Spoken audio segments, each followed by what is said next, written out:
no one really believes in you, that people look at you but don't truly see you, that you're fighting, trying, growing on the inside, but in their eyes, you're still the same as before. Worse, sometimes the ones who doubt you aren't enemies, they're the closest ones. Family, friends, even fellow believers, people who know your past but can't see your purpose. You talk about dreams and they call you delusional. You speak of calling and they look at you with suspicion. You share what God revealed to you, and the response is silence, doubt, or disdain. And then, without realizing it, you begin to believe the label they placed on you. You're not capable. You're not ready. You won't go far. You're not the chosen one. But here's the truth that can change everything. God never needed people to believe in you, to use you. He chose David in the pasture, Joseph in the pit, Gideon in hiding, Mary as a teenager, Paul while hated, and he can raise you up even if no one is clapping. Today, you'll understand that what God wrote about your life is already sealed in heaven, even if the world hasn't caught up yet. But the Lord said to Samuel, "Do not consider his appearance or his height, for I have rejected him." The Lord does not look at the things people look at. People look at the outward appearance, but the Lord looks at the heart. David was the unlikely one, forgotten, ignored, underestimated. When the prophet Samuel was sent by God to anoint the next king of Israel, all of David's brothers were presented first. All of them, strong men, experienced, impressive in appearance. When Samuel saw Eliab, he thought, "Surely this is the one." But God corrected him. "I don't see as man sees." David wasn't even in line. He was in the field, tending sheep, doing the task no one wanted to do, but it was there, in the anonymity, that God was training a king. Maybe that's exactly where you are right now, in a place of invisibility, doing things no one sees, being faithful where no one applauds, growing in secret while others are chosen before you, and it hurts to be compared. It hurts to be overlooked. It hurts not to be seen as capable. But God is saying to you today, "I see you, I know you, I've already written the end of your story, and it doesn't end where others think it does." The hardest part of being doubted isn't what others say, it's what their doubt starts to create inside you. Because over time, you don't just hear their voices, you start repeating them in your own mind. You start believing maybe you really aren't anything special. Maybe your calling was just in your head. Maybe everything you dreamed with God was just an illusion.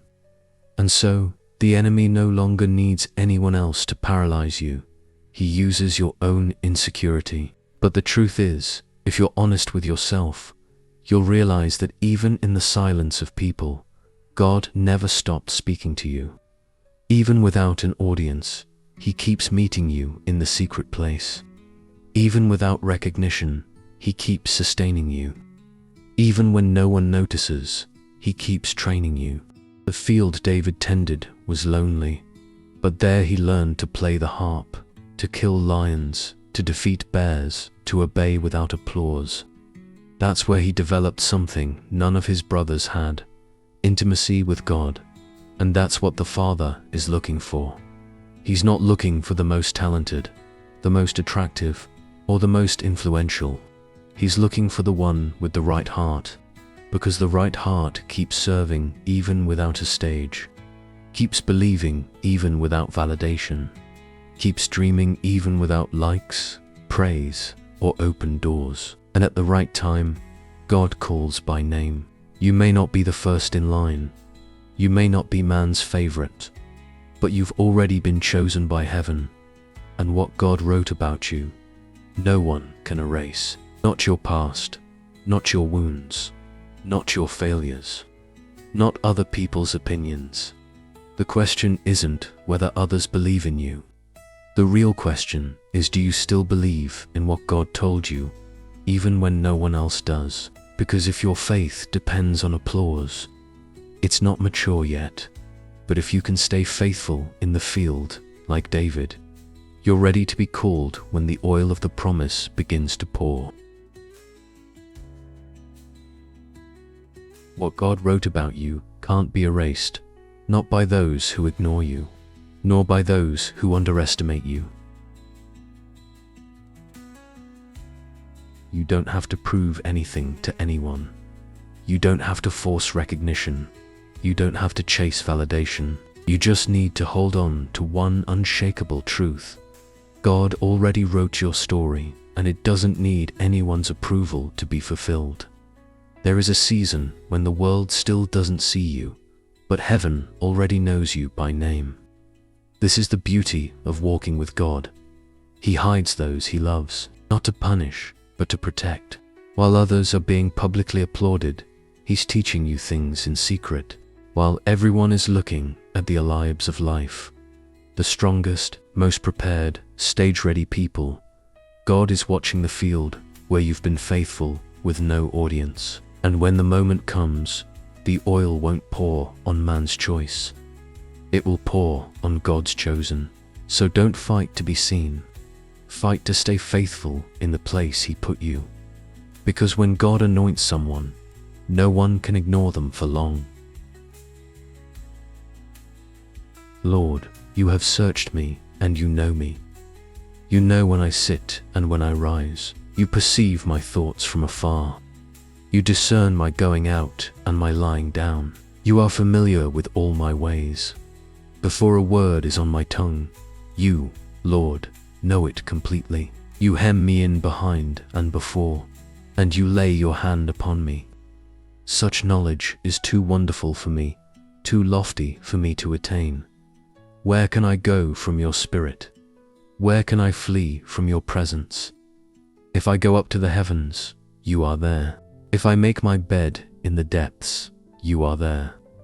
If I rise on the wings of the dawn, if I settle on the far side of the sea, even there your hand will guide me, your right hand will hold me fast. If I say, surely the darkness will hide me and the light become night around me, even the darkness will not be dark to you. The night will shine like the day, for darkness is as light to you. For you created my inmost being. You knit me together in my mother's womb. I praise you because I am fearfully and wonderfully made. Your works are wonderful, I know that full well. My frame was not hidden from you when I was made in the secret place, when I was woven together in the depths of the earth. Your eyes saw my unformed body. All the days ordained for me were written in your book before one of them came to be. How precious to me are your thoughts, God. How vast is the sum of them. Were I to count them, they would outnumber the grains of sand when I awake. I am still with you. Psalm 139 is a map of intimacy between God and man. It's as if David opens his soul and says, even when no one believes in me, I know that you see me. This psalm is the perfect answer for anyone who's ever felt small, ignored, or invisible. David starts by declaring, Lord, you have searched me and you know me. That means that before the world even begins to understand you, God already knows you completely. And that's the truth that sustains those who feel rejected. You might not be valued where you are, but you are deeply known by a God who never makes mistakes. The psalm says he knows when you sit and rise, and perceives your thoughts from afar. That means that while others judge you by appearances, achievements, or seasons, God sees your heart. He sees your potential, your dedication, your hidden pain, your silent faith. Later, David says something incredibly powerful. All the days ordained for me were written in your book before one of them came to be. This means your calling didn't begin when someone finally recognized you. It began in the heart of God and was written long before any stage, voice, criticism or praise. That's why you can rest. You don't need to prove yourself. You don't need to be applauded. You just need to keep being who God created you to be. And this psalm ends by reminding us that even if darkness surrounds us, God sees as clearly as if it were day. That means even in your darkest moments, God is seeing you in full clarity. And if He sees, then He is guiding. This is the foundation of everything. Because when you don't know who you are, any criticism can paralyze you. But when your identity is rooted in God, even rejection becomes fuel. Identity doesn't come from what people say about you. It comes from what God wrote about you. And what He wrote doesn't change based on opinions. It doesn't change when you're ignored. It doesn't change when people mock you. It doesn't change when you stumble. Your identity is anchored in a Father who saw you before anyone else, and who chose to call you even knowing all your flaws. Today, instead of seeking validation, seek revelation of who you are in Him. Because when you understand who you are, you stop sabotaging yourself based on what others think. God has already called you. Now, walk like someone who has already been chosen.